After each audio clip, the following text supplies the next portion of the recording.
ಮಾಜಿ ಮುಖ್ಯಮಂತ್ರಿ ಬಿಎಸ್ ಯಡಿಯೂರಪ್ಪರ ಹುಟ್ಟುಹಬ್ಬಕ್ಕೆ ಸದ್ದಿಲ್ಲದೆ ಸಿದ್ಧತೆಗಳು ಆರಂಭ ಆಗಿದೆ. ಮಾಜಿ ಮುಖ್ಯಮಂತ್ರಿ ಬಿಜೆಪಿಯ ಹಿರಿಯ ಮುಖಂಡ, ಕೇಂದ್ರದ ಚುನಾವಣಾ ಸಮಿತಿ ಮತ್ತು ಸಂಸದೀಯ ಮಂಡಳಿ ಸದಸ್ಯರಾಗಿರುವಂತ ಬಿಎಸ್ ಯಡಿಯೂರಪ್ಪರ ಹುಟ್ಟುಹಬ್ಬಕ್ಕೆ ಸದ್ದಿಲ್ಲದೆ ಸಿದ್ಧತೆಗಳು ಆರಂಭ ಆಗಿದೆ.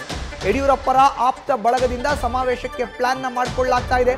ರೆಬೆಲ್ಸ್ ವಿರುದ್ಧ ಒಗ್ಗಟ್ಟನ್ನ ಪ್ರದರ್ಶಿಸಕ್ಕೆ ಹುಟ್ಟುಹಬ್ಬದ ಅಸ್ತ್ರವನ್ನ ಬಳಕೆ ಮಾಡಿಕೊಳ್ತಾ ಇದ್ದಾರೆ ಯಡಿಯೂರಪ್ಪರ ಆಪ್ತರು. ಬಿಎಸ್ವೈ ಆಪ್ತರಿಗೆ ಶಕ್ತಿ ತುಂಬಿದ್ದಾರೆ ಪರಾಜಿತ ಅಭ್ಯರ್ಥಿಗಳ ಸಭೆಯಲ್ಲಿ. ಹೆಚ್ಚಿನ ಮಾಹಿತಿ ನೀಡ್ತಾರೆ ನಮ್ಮ ಪ್ರತಿನಿಧಿ ಗಣಪತಿ, ನೇರ ಸಂಪರ್ಕಕ್ಕೆ ಜಾಯಿನ್ ಆಗಿದ್ದಾರೆ. ಗಣಪತಿ, ಫೆಬ್ರವರಿ ಅಂತ್ಯದಲ್ಲಿ ನಡೆಯುವಂತ ಬಿಎಸ್ ಯಡಿಯೂರಪ್ಪರ ಹುಟ್ಟುಹಬ್ಬಕ್ಕೆ ಸಕಲ ಸಿದ್ಧತೆಗಳು ಈಗ ತೆರೆಮರೆಯಲ್ಲಿ ಆರಂಭ ಆಗ್ತಾ ಇದೆ. ಸಿದ್ಧತೆಗಳು ಯಾವ ರೀತಿ ಸಾಗ್ತಾ ಇದೆ? ನಿನ್ನೆ ನಡೆದಿರುವಂತಹ ಪರಾಜಿತ ಅಭ್ಯರ್ಥಿಗಳ ಸಭೆಯಲ್ಲಿ ಶಕ್ತಿ ತುಂಬಿದ ಹೇಗೆ ಅಂತ? ಮಧುಸೂದನ್, ಖಂಡಿತ. ಯಾಕಂತಂದ್ರೆ ಬಿಜೆಪಿಯಲ್ಲಿರುವಂತಹ ಬಣ ರಾಜಕೀಯದಲ್ಲಿ ಎಲ್ಲೊಂದು ಕಡೆ ಹೈಕಮಾಂಡ್ ನಾಯಕರು ಸೂಚನೆಯನ್ನ ಕೊಟ್ಟಿದ್ರು. ಅಂದ್ರೆ ಯಾವುದೇ ಕಾರಣಕ್ಕೂ ಕೂಡ ಬಣ ರಾಜಕೀಯ ಕಾಣಿಸಬಾರ್ದು, ಈ ನಿಟ್ಟಿನಲ್ಲಿ ಯಾವುದೇ ಸಭೆ ಸಮಾರಂಭಗಳು ಕೂಡ ಆಗಬಾರ್ದು ಅಂತ ಒಂದು ಸೂಚನೆಯನ್ನೇ ಇತ್ತು.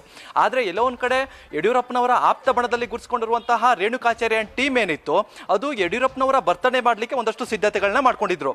ಆದ್ರೆ ಅವರಿಗೆ ಒಂದಷ್ಟು ಬೆಂಬಲ ಕೂಡ ಇರ್ತಾ ಇರಲಿಲ್ಲ. ಈ ನಿಟ್ಟಿನಲ್ಲಿ ನಿನ್ನೆ ನಡೆದಂತ ಒಂದು ಸಭೆ ಏನಿತ್ತು, ಅದು ಸಾಕಷ್ಟು ಒಂದು ಸೂಚನೆಯನ್ನ ಕೊಟ್ಟಿದೆ. ಅಂದ್ರೆ ನಾವು ಮಾಡೋಣ ಅಥವಾ ನಮಗೆ ಒಂದಷ್ಟು ಜನ ಕೂಡ ಬೆಂಬಲ ಇದ್ದಾರೆ ಅಂತ ಒಂದು ಸ್ಪಷ್ಟ ಸಂದೇಶ ನಿನ್ನೆ ನಡೆದಂತ ಪರಾಜಿತ ಅಭ್ಯರ್ಥಿಗಳ ಒಂದು ಸಭೆಯಲ್ಲಿ ಗೊತ್ತಾಗ್ತಿರುವಂತದ್ದು. ಈಗಾಗಲೇ ಫೆಬ್ರವರಿ 27ಕ್ಕೆ ಯಡಿಯೂರಪ್ಪನವರ ಬರ್ತಡೇ ಇರುತ್ತೆ. ಆ ದಿನದಂದು ಹೊರತುಪಡಿಸಿ ಅಂದ್ರೆ ಮಾರ್ಚ್ನ ಮೊದಲನೇ ವಾರದಲ್ಲಿ ಅವರ ಒಂದು ಹುಟ್ಟುಹಬ್ಬವನ್ನ ಬೃಹತ್ ವೇದಿಕೆಯ ಸಮಾವೇಶವನ್ನ ಮಾಡಲಿಕ್ಕೆ ಈಗಾಗಲೇ ಬಿಜೆಪಿಯಲ್ಲಿ ಒಂದಷ್ಟು ಟೀಮ್ ಈಗ ಸಿದ್ಧತೆಯನ್ನ ಮಾಡ್ಕೊಂಡಿರುವಂಥದ್ದು. ಅದು ಯಾವ ಮಟ್ಟದಲ್ಲಿ ಇರಬೇಕು ಅಥವಾ ಯಾವ ರೀತಿಯಾದಂಥ ಸಂದೇಶ ಕೊಡಬೇಕು ಅಂತಂದ್ರೆ, ಒಂದು, ರಾಜ್ಯಾಧ್ಯಕ್ಷರಾಗಿ ವಿಜೇಂದ್ರ ಅವರು ಮುಂದುವರಿತಾರೆ, ಅವರ ತಂದೆಯವರು ಅವರ ಬಲಕ್ಕೆ ಇರ್ತಾರೆ. ಜೊತೆಗೆ ರೆಬಲ್ಸ್ ಟೀಮ್ ಏನಿತ್ತು, ಅಂದ್ರೆ ಯಡಿಯೂರಪ್ಪನವರನ್ನ ವಿರುದ್ಧವಾಗಿ ಮಾತಾಡುವಂಥ ಟೀಮ್ ಏನಿತ್ತು, ಆ ಟೀಮ್ಗೆ ಒಂದು ಸ್ಪಷ್ಟ ಸಂದೇಶ ಕೊಡಬೇಕು. ಯಡಿಯೂರಪ್ಪನವರು ಇನ್ನೂ ಕೂಡ ಪಕ್ಷದಲ್ಲಿರ್ತಾರೆ, ಅವರ ಪುತ್ರ ಕೂಡ ರಾಜ್ಯಾಧ್ಯಕ್ಷರಾಗಿ ಮುಂದುವರಿತಾರೆ, ಯಾವುದೇ ಕಾರಣಕ್ಕೂ ಕೂಡ ನಮ್ಮ ಟೀಮ್ನ ಬದಲಾಯಿಸೋಕ್ಕಾಗಲ್ಲ ಅಥವಾ ನಮ್ಮ ತಂಟೆಗೆ ಬರೋಕ್ಕಾಗಲ್ಲ, ಒಂದು ಸ್ಪಷ್ಟ ಸಂದೇಶವನ್ನ ಕೊಡಬೇಕಿತ್ತು. ಈ ನಿಟ್ಟಿನಲ್ಲಿ ಈಗಾಗಲೇ ತೆರೆಮರೆಯಲ್ಲೂ ಕೂಡ ಸಿದ್ಧತೆಯನ್ನ ಮಾಡ್ಕೊಳ್ತಾ ಇದ್ದಾರೆ ಮಧುಸೂದನ್.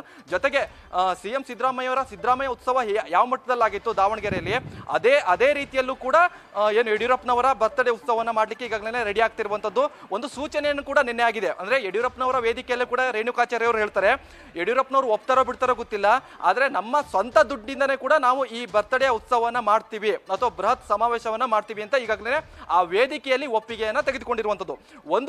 ಒಂದು ವಿಶೇಷ ಏನು ಅಂತಂದ್ರೆ, ಹೈಕಮಾಂಡ್ ನಾಯಕರು ಕಂಪ್ಲೀಟ್ ಆಗಿ ಒಪ್ಪಿಗೆ ಕೊಡಬೇಕು. ಜೊತೆಗೆ ಹೈಕಮಾಂಡ್ ನಾಯಕರ ಒಂದಷ್ಟು ಡೇಟ್ ಅಂದ್ರೆ ಅವರ ದಿನಾಂಕ ಕೂಡ ನಿಗದಿ ಆಗಬೇಕಾಗುತ್ತೆ. ಅಂದ್ರೆ ಈ ವೇದಿಕೆಯಲ್ಲಿ ಕೇವಲ ಯಡಿಯೂರಪ್ಪನವರು ಒಬ್ಬರೇ ಇರಲ್ಲ, ಅಮಿತ್ ಶಾ ಜೊತೆಗೆ JP ನಡ್ಡಾ ಒಂದಷ್ಟು ಘಟಾನುಘಟಿ ನಾಯಕರು ಕೂಡ ದಾವಣಗೆರೆಯ ಸಮಾವೇಶದಲ್ಲಿ ಕರೆಸಿ ಒಂದು ಬೃಹತ್ ವೇದಿಕೆಯಲ್ಲಿ ಯಡಿಯೂರಪ್ಪನವರ ಬರ್ತಡೇ ಸಮಾವೇಶ ಮಾಡಲಿಕ್ಕೆ ಈಗಾಗಲೇ Renukacharya team ready ಮಾಡ್ಕೊಂಡಿರುವಂತದ್ದು.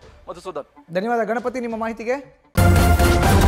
News first, ನಿರ್ಭೀತಿಯಿಂದ ನಿಮ್ಮ ಪರವಾಗಿ.